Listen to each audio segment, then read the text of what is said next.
Okay.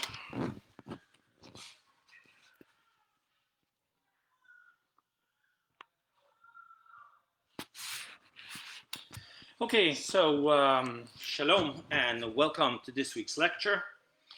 And it is titled The Peaceful Warrior. And as always, we'll start with a modern day issue. And this week's modern day issue is about the peaceful warrior. So, in a certain sense, life is meant to be lived as a war. And I mean this on the spiritual level.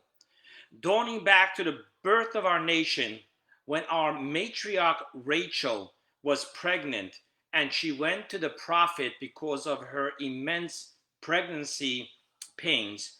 So the prophet told her, and I quote to you a verse from Genesis: two nations are in your womb, and two kingdoms will separate from your innards, and one kingdom will become mightier than the other, and the elder will serve the younger. This, we are taught, exists within each and every one of us. There is the kingdom of Esau, referred to as the evil inclination or as the animalistic soul. And then there is the kingdom of Jacob, referred to as the good inclination or the godly soul. Now, our sages teach us that, and one kingdom will become mightier than the other kingdom. What does that mean? It means that both kingdoms cannot simultaneously be mighty, nor coexist as one in peace. Our mission in life is to make sure that the elder, Esau, the evil inclination, the animalistic soul, will serve the younger, Jacob, the good inclination, the godly soul. So there is always a war going on between the two voices within us, the Yetzer Hara and the Yetzer Tov, the good inclination and the bad inclination. Now, the war between these two kingdoms is an obligatory war and not a permissible war, meaning voluntary, not obligatory. And living one's entire life waging a war can lead to battle fatigue. Is there another way? And thus, in this lecture, we will explore the way of the peaceful warrior. This lecture is based primarily on a mimer mystical teaching of the Rebbe that the Rebbe delivered on this Shabbat in 1965, exploring the spiritual dimension of spiritual warfare and the peaceful warrior. Okay, let's get into the introductions. The first introduction is about two wars. The Torah commands us upon the laws of two types of wars. One is called the obligatory war, which is Melchemet Mitzvah, and the other one is a permissible war, meaning non-obligatory. Now, Maimonides, in his book of laws called Mishnah Torah, in the actual closing laws of the entire book, is called Laws of Kings and Their Wars. Now, in chapter 5, Law 1, the Maimonides explains these two wars, the obligatory and non-obligatory war. And he says as follows: a king should not wage other wars before a Melchemet Mitzvah. He should not go into any other wars before he first wages the obligatory war. And then he goes on to explain what is considered as the obligatory war. And he answers: the war against the 7 nations who occupy the land of Israel, the war against the nation Amalek, and a war fought to assist Israel from an enemy which attacks them. Those are obligatory wars. Then after that he goes on with the law and says, afterwards he, meaning the king, may wage a Melchemet Hareshut. Hareshut means that it is non-obligatory, it is permissible. And he explains over here what is a Milchemet Hareshut. He says, for example, a war fought with other nations in order to expand the borders of Israel or magnify its greatness and reputation, and in history, King David did a lot of that. Now, the next introduction is when we have a verse in the Torah giving us a commandment about war, we need to know which war it's talking about. So let's see how our Torah portion opens up. Our Torah portion begins with the commandment of a Yefat Toar, a beautiful woman. Okay, what is this commandment? This commandment refers to the laws governing a soldier who chooses to bring back a captive from war, a beautiful woman, to be his wife. The opening verse states, if you go out to war upon your enemies, and the Lord your God will deliver him into your hands, and you take his captives, right? And the captive over here specifically is talking about when you come across a beautiful woman who you want to have as your wife. Now, the question, however, is which war is the verse talking about? An obligatory war or a permissible war? Now, from the opening of the verse, if you go out to war upon your enemies, it can be speaking about both or either. Why? Because the emphasis in the opening phrase of the verse is upon the words upon your enemies. When you go out to war, al ovecha, upon your enemies. And what is the emphasis of this phrase? What is it teaching us? It means that one may not be scared when going to war.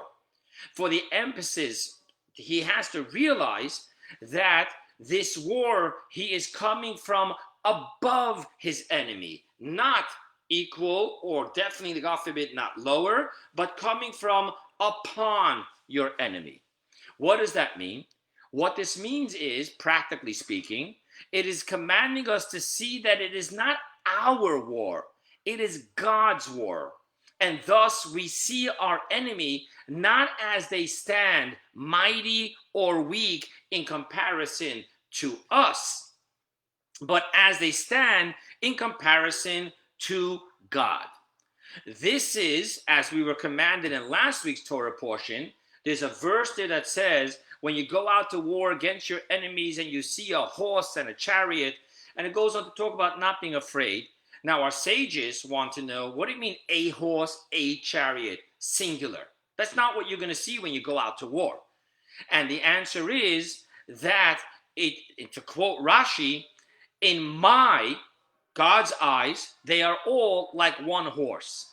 Thus, we're always being commanded when we go out to war to be upon our enemies, realizing that we don't need to look at them in comparison to us, but to look at them in comparison to God.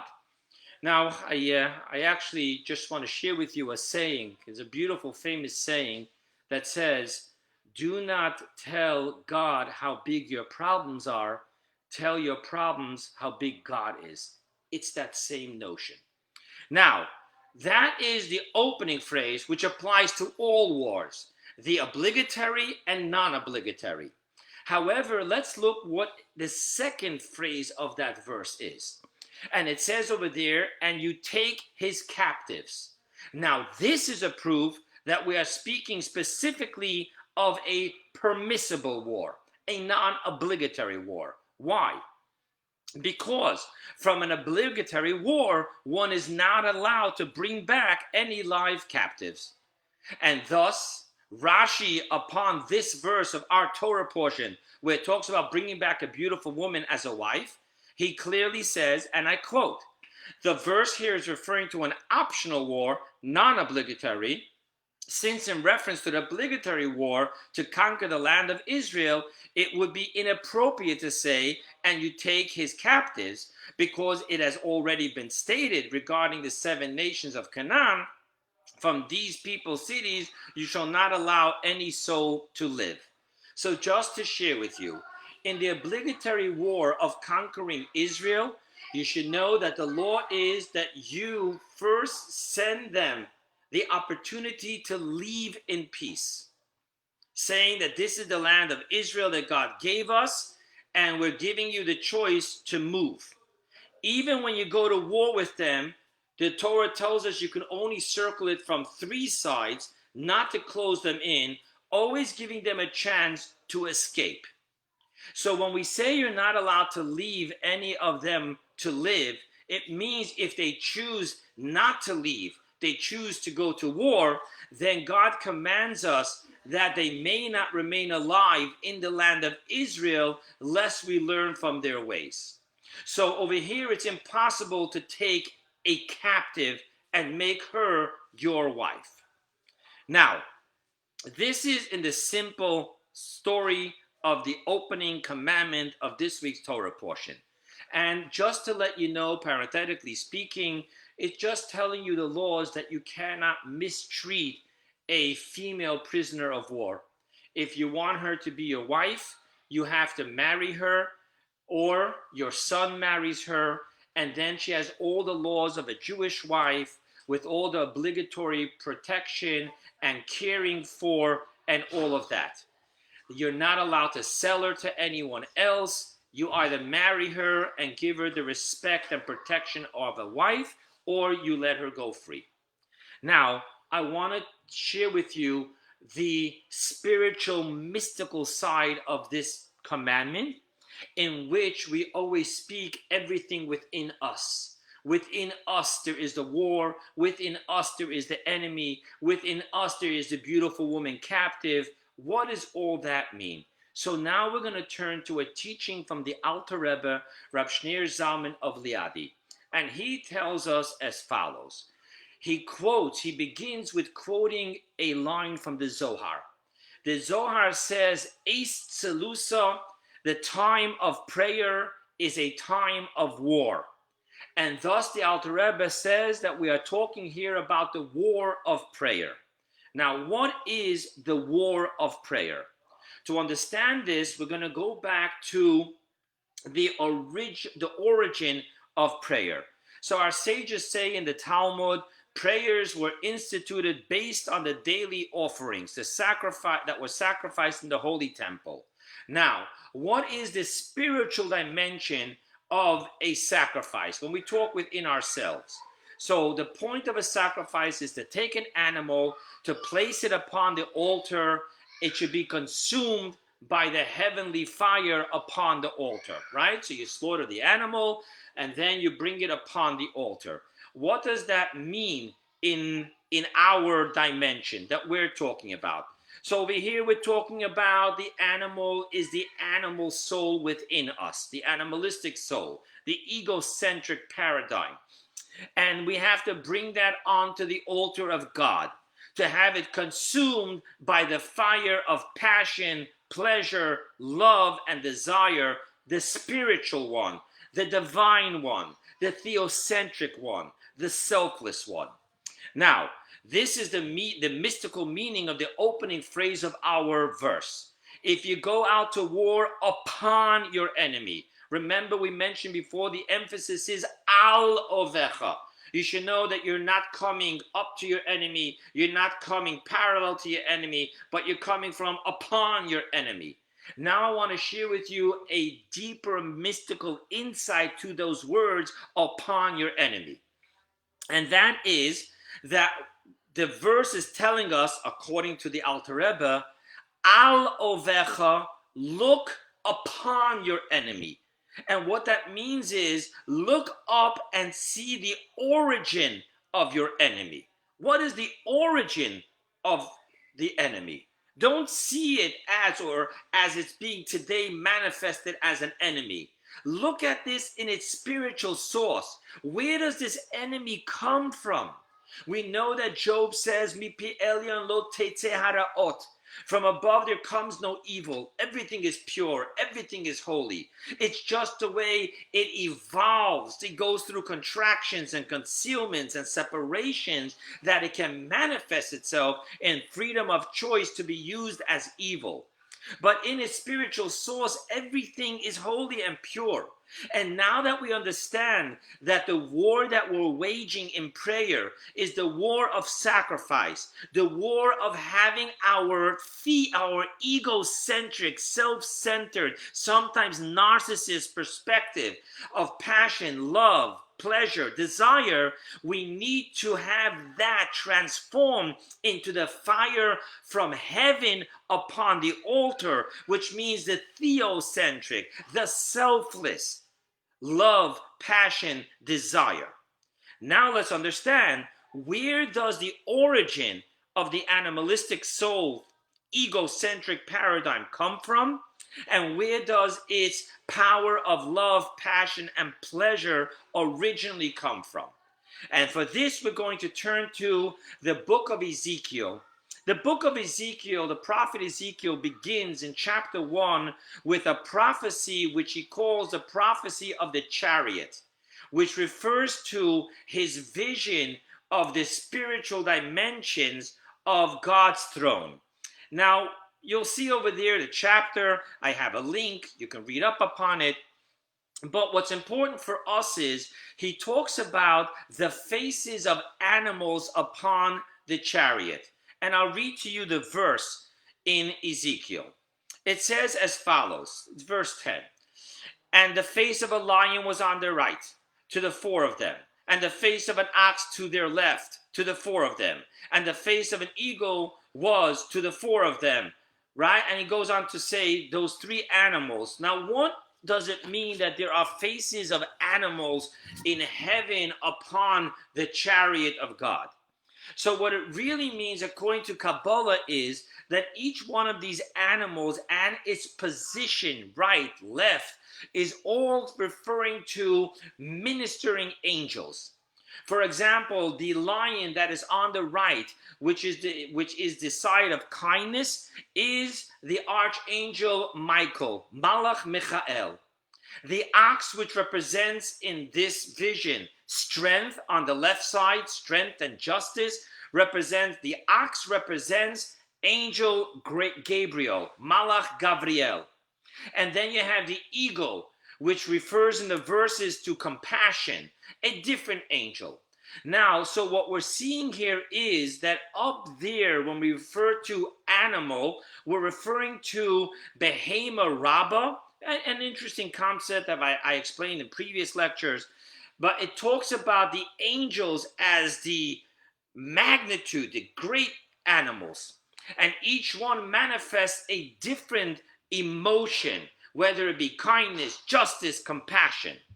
Now, the animal soul, according to Kabbalah, the animal soul of the human's animalistic soul that fights for its instincts, is all about survival, eat, don't be eaten, reproduce to keep the species alive, and deals with passion and pleasure.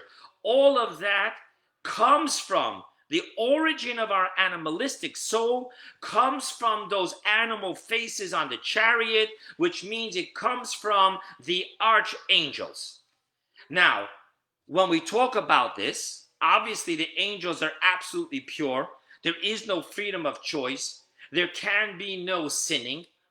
However, the way it goes through all the contractions and the myriads of concealments, all for the sake of creating a realm, our world, in which there can be freedom of choice, thus that manifests itself into the human animalistic soul, which has the freedom of choice to see itself as a mere vehicle for the godly soul, or it can see itself by freedom of choice as egocentric, and that the godly soul exists to give it life. Now this, let's just be very practical here. These are the two paradigms which you'll come across in modern times. One says, YOLO, you only live once, so go for it. And the other one says, no, we exist as a divine image. We are divine beings having a human experience, and thus it needs to be about the theocentric, selfless love. Now, let's talk about the emotions. Where do the emotions come from? The emotions, this concept of love, passion, desire, it comes from the angels in their service to God. So in Kabbalah, it explains how the angels are in such passion and fervor to serve God, to be one with God. It talks about in the Holy Zohar the sweat of these great angels. And we're taught from the sweat of these angels, as it, spiritually speaking, drips down into this world. Thus, in this world, we have this amazing, amazing power of passion, desire, and love. It all comes from the holy passion, desire, and love of our source, our origin in the spiritual animal, in the spiritual realms, which is the spiritual animals, which is the angels and their service to God. Okay. Now, understanding this, we now understand the setup of prayer. Prayer is made, as we said, a time of war. Why? Because in our freedom of choice, what we do through our thought, speech, and garments is that we enclose our power of passion and love and yearning into whatever we obsessively think about, speak about, and act about. So let's just take a simple concept. If someone obsessively thinks about money, money, money, all he speaks about is money. Every conversation is about how to make money. All he does all day long is coming up with new ways of making money. Simply through his obsessive thought, speech, and action, what he's doing is he's taking the human gift, the power of passion, love, and desire, and he's manifesting it into the egocentric obsessiveness of making money.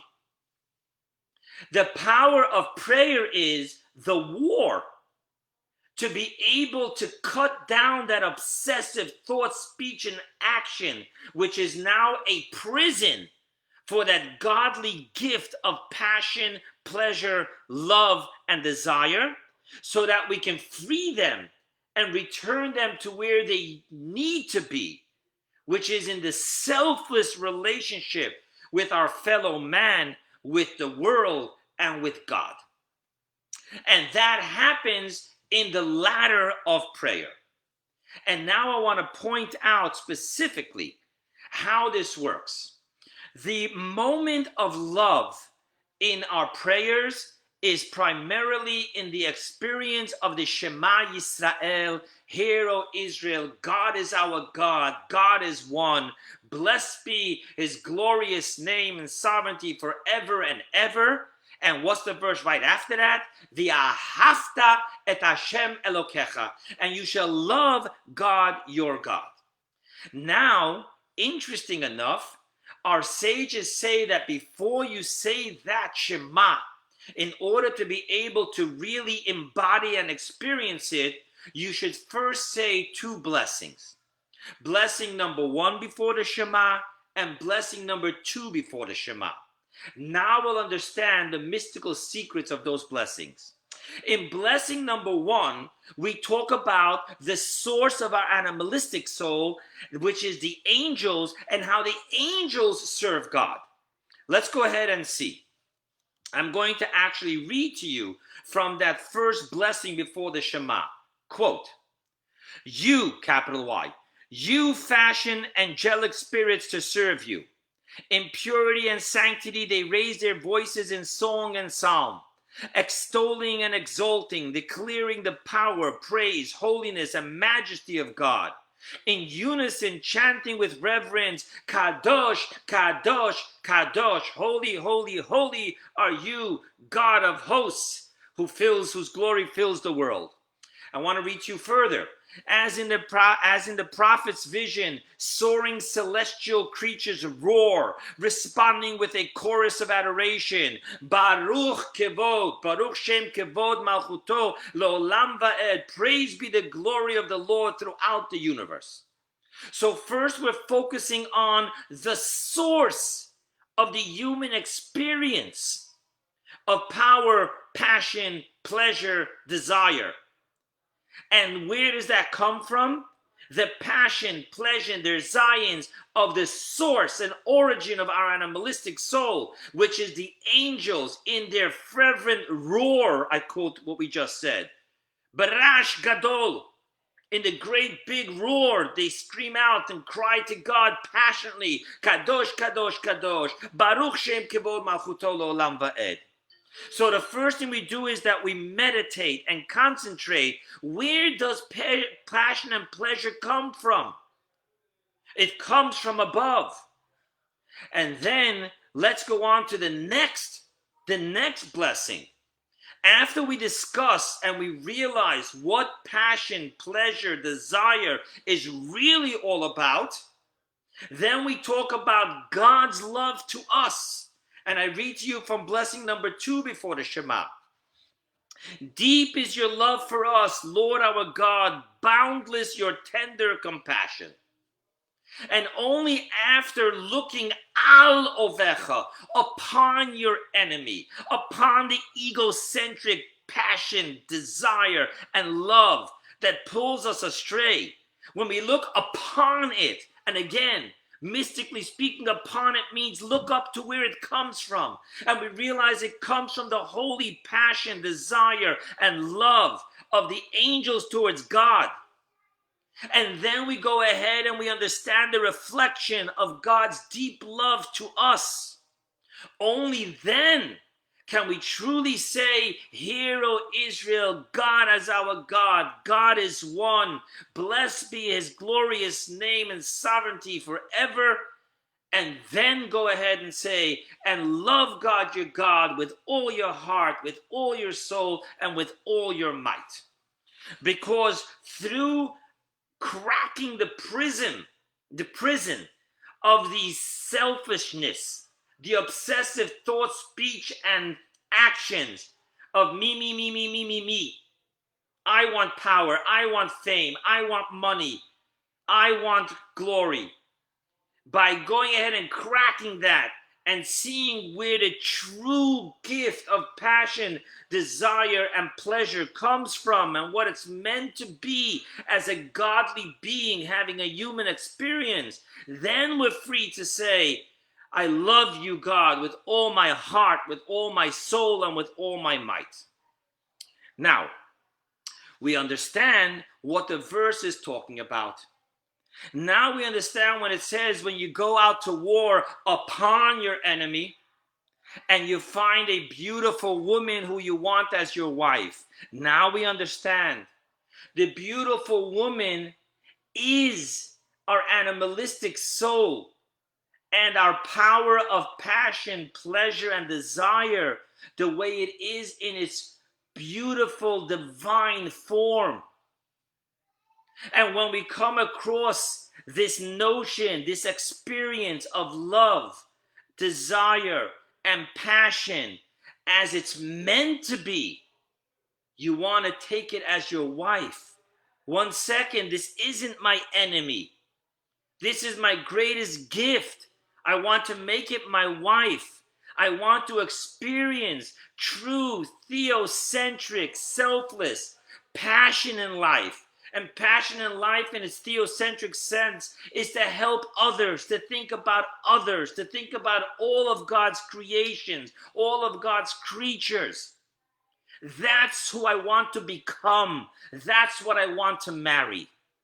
And that is the depths of what this verse is really telling us. Which leads us now to a question.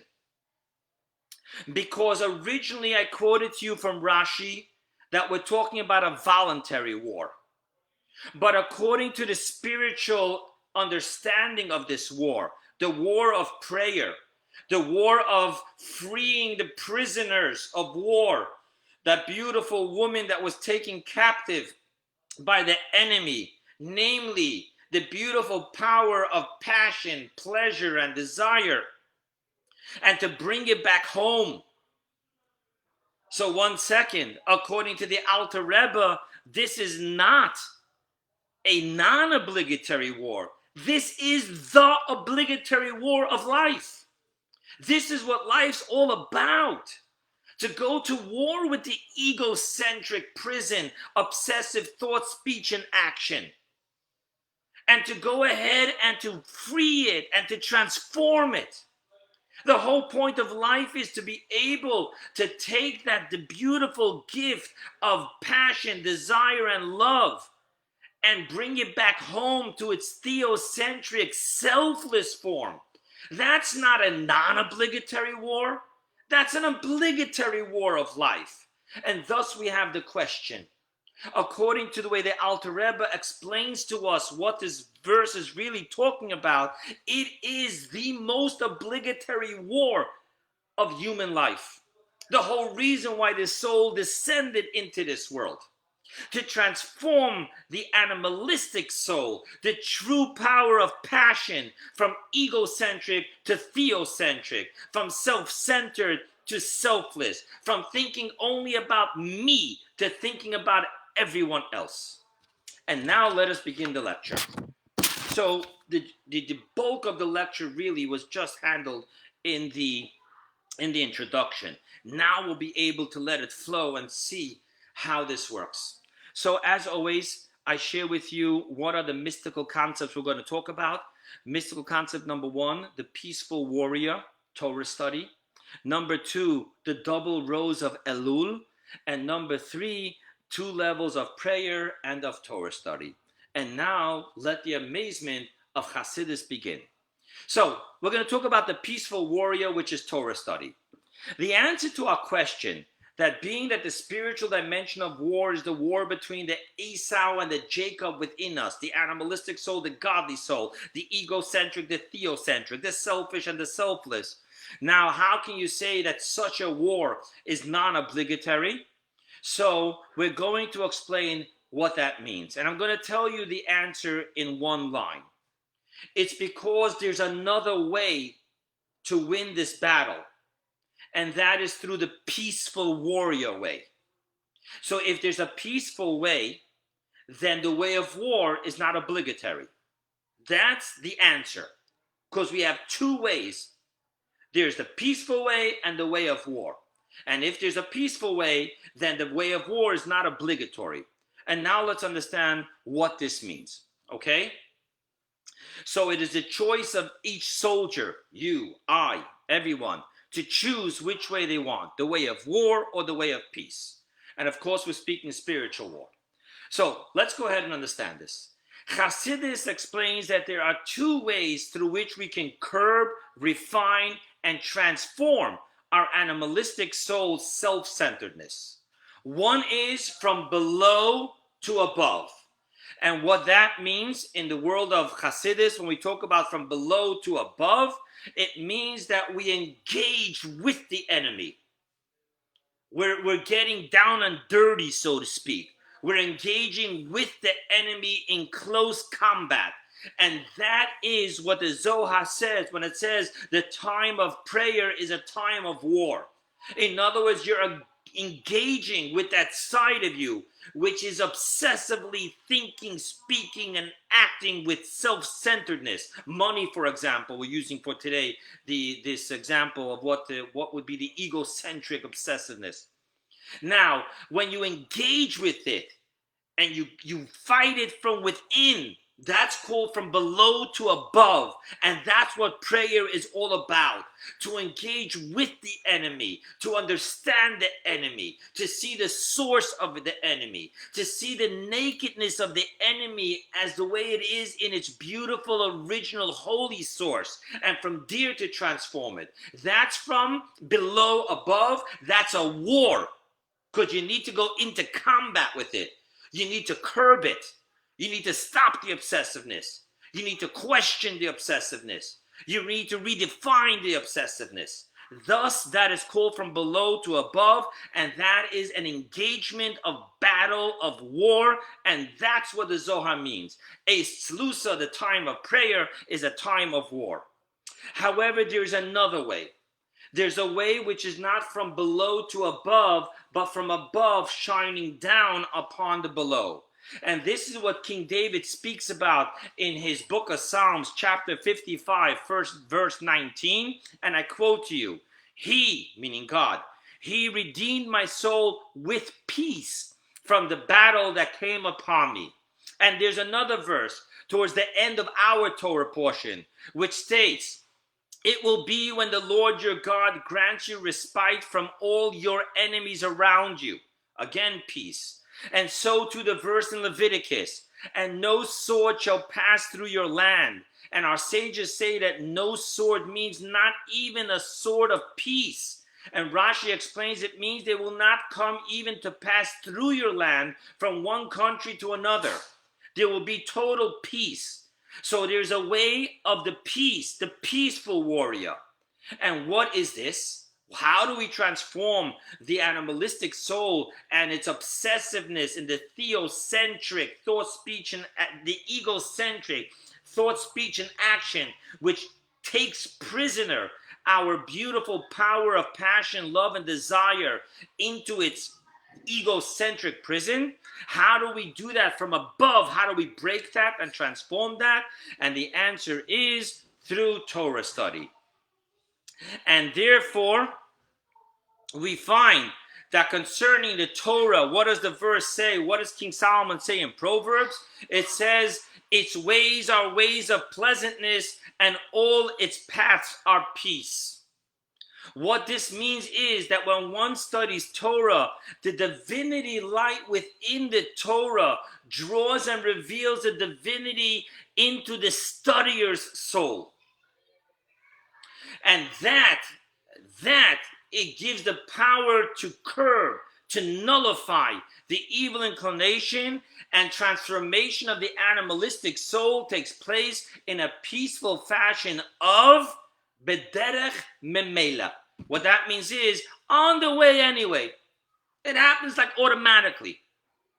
So when we study Torah and we leave the paradigm completely of egocentric self, and rather we're studying all about the pleasantness and the ways of peace of God and His Torah, the divinity within the Torah automatically shines into the studier, and that automatically nullifies the egocentric narcissism. And automatically, we're no more dealing with the obsessiveness of me. Let's take it further. Thus, while it is true that at the earliest stage in one's life, when he is first starting the journey of his mission with the animalistic soul, the war of prayer is obligatory. However, then he can choose the way of peaceful Torah study, which then means to pick the way of the war of prayer is not non-obligatory. You have a choice. Who says you have to go through war through prayer? Throw your life into Torah study. Just lift your head into a total different dynamic. And that too will work. So if you have the choice to do Torah study, the peaceful warrior, the elevation, the shining, the illumination from above to below, which automatically dispels the darkness of the animalistic soul, then if you have that choice, if you choose anyway prayer, that is a permissible, non-obligatory war, because you have the option of choosing the peaceful warrior, the Torah study way. Let's move on. The second concept is the double rows of Elul. What rows? What are we talking about here? So this time of year that we're in now is the month of Elul. The month of Elul is the last month of the Jewish calendar year. And it is the month that brings us to the doorstep of the high holidays, Rosh Hashanah, Yom Kippur. Right? So therefore, what is the month of Elul all about? It is known as the month of accounting, of doing teshuvah, repentance, returning, for all our thoughts, speech, and actions which were not for the sake of God this past year. This is the month to bring them all back home. Now, in the teachings of Kabbalah and Hasidus, the teshuvah of the month of Elul, so you see there's two ways to do teshuvah. One is through bitterness, feeling the ugliness of self. There's another way. And again, this is from the above to below way. So let's read what Elul is: the month of compassion, the month of revelation, the month of intimacy with God, a different type of teshuvah. So in these teachings, the Alter Rebbe wants to explain what is the concept of the intimate Teshuvah experience of Elul. And I quote to you from the teachings of the Alter Rebbe. Before a king enters his city. Now, in this example, what we're talking about is before the King of Kings enters into the capital, the courtroom, the throne room on Rosh Hashanah and Yom Kippur. So before the king does that, what does he do? Its inhabitants go out to greet him and receive him in the field. At that time, anyone who so desires is granted permission and can approach him and greet him. And then he says, he, the king, receives them all pleasantly and shows a smiling countenance to them all. So we see that the month of Elul is God coming out of the palace, going into the working field where his subjects are, you and I, in the working field of this physical world. And over there, we each are granted to be able to come greet him. And what is God doing? Instead of noticing how soiled our work clothes are, it says he receives them all pleasantly and shows a smiling countenance to all. And that is what gives us the desire, the yearning, and the power to do teshuvah. It's a teshuvah driven by intimacy and love, and not that much by fear of retribution and feeling shame and guilt. Now, let's get into this. The pleasantly and smiling countenance of the metaphor, it refers to the unconditional love and compassion from God to each and every one of us. Now, in Kabbalah and Hasidus, this is the secret of why the month of Elul is called the month of the rose. Why? So let's get to it. King Solomon in the book of Songs, Song of Songs, chapter 6, verse 3, he states, Ani lidodi v'dodi li haro'eh b'shashanim. I am my beloved's, and my beloved is mine, who grazes among the roses. Now, the Hebrew spelling of the word Elul, Aleph Lamed Vav Lamed, is the acronym of the first four words of this verse. Ani, lidodi, vidodi, li. I'll share with you even another secret. The last letters of those four words is Yud, Yud, Yud, Yud. Now, if each word has a Yud, you have four words, which is four Yuds. So then you have the total number of 40. Yud is numerical value 10. And therefore, when you say 4 times 10 is 40, in Kabbalah and Hasidus, we explain that this 40 refers to the 40 days, which is the 30 days of the month of Elul, and the first 10 days of the year, which is called the 10 days of repentance from Rosh Hashanah to Yom Kippur. Now that we understand that this verse is talking about the beautiful, intimate time of Elul, which is the Ani lidodi v'dodi li, now we understand what the rest of the verse is also talking about Elul. And what happens in the month of Elul? Haroeh b'shoshanim. That God, he grazes amongst the roses. Now, what is this rose of Elul? So the Zohar in volume 1, at the very opening, page 1, column A, he says that the rose has 13 petals, reflecting the 13 attributes of mercy. And I have a link there. You can look up what the 13 attributes of mercy are and what it means. However, what it means for us is that in the month of Elul, there is the great revelation of the 13 attributes of mercy, which is the infinite compassion and unconditional love of God. And that's what it means when the Alter Rebbe says in his parable that he receives them all pleasantly and shows a smiling countenance to all. Now, the experience of the 13 attributes of mercy is the service of prayer. We say those in the time of prayer. However, there is also another interpretation to the Hebrew word in the verse, which means roses. So the word for rose is Shoshanim. That's roses. You'll be familiar, there are women that have the Jewish name Shoshana. That means rose. Now, one way of learning it is Shoshanim, roses. However, if you look in the Talmud, when it comes to a different verse in Song of Songs, chapter 5, verse 13, the verse says, his lips are like roses, Shoshanim, dripping with flowing myrrh. Now, our sages in the Talmud say in Tractate Shabbos, page 30, side B, it says, do not read Shoshanim, which means roses, rather read Sheshonim. They are studying. Shoneh means to learn, to study.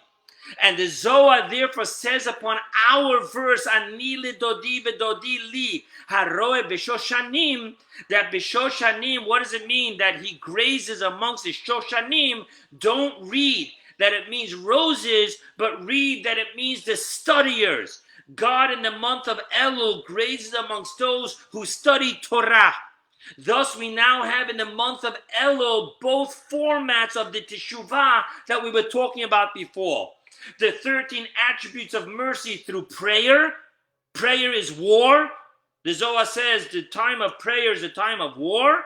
And so too we have the other meaning from the Talmud, which causes the Zohar to say that the Roa B'Shoshanim means Sheshonim, the study of Torah, the peaceful warrior, bringing the light of divinity from above to below, which automatically shines and dispels the egocentric paradigm of the evil inclination.